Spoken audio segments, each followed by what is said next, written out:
This was effectively a game of political chess between the opposition and the government, and Downing Street did not show itself as having the skills of a Grand Master. This opposition motion to try and get Parliament to investigate whether Boris Johnson misled it, the government initially tried to whip its own MPs, its Conservative MPs, to oppose it, no matter what blowback they might have received from their constituents. They then sought to amend the motion to effectively neuter it, but then ultimately abandoned that plan as well, fearful of the optics of a rebellion by their own MPs. And as you say, in the end, it didn't even have to go to a vote. It is parliamentary procedure here that if nobody actually voices opposition, screams out no when a motion is presented to the Parliament, then it's simply waved through, and that is what happened. Indeed, many Conservative MPs simply left Parliament for the week and headed back to their constituencies, avoiding the vote altogether.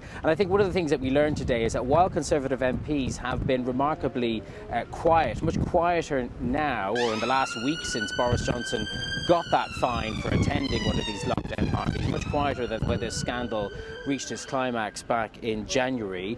There is a lot of anger there, and you don't have to scratch the surface too much to reveal it. We heard a lot of new voices in the debate today criticising the Prime Minister, including one very prominent MP on the right wing of the party, a chap called Steve Baker, who told him that the gig is up and that it is time for Boris Johnson to go.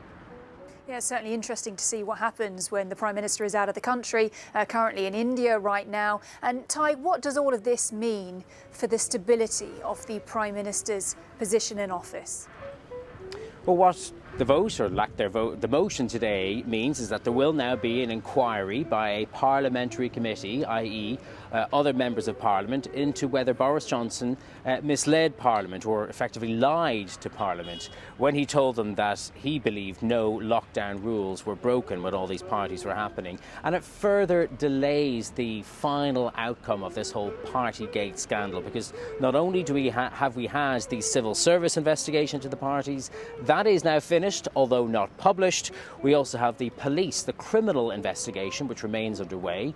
Boris Johnson and his Chancellor have each received one fine. There could yet be more fines to come, but now we have this parliamentary investigation as to whether he lied about it, and that in itself won't begin until after the police have completed their investigation. So it's all going to be hanging over him for much longer, and this all assumes, though, that he will remain in office, because as I was saying there is growing evidence of the anger among Conservative MPs coming to the surface. His position is undoubtedly weakened by this motion, and we are still, of course, waiting to see how voters will react when they go to the polls in council elections here in a few weeks' time. Helena?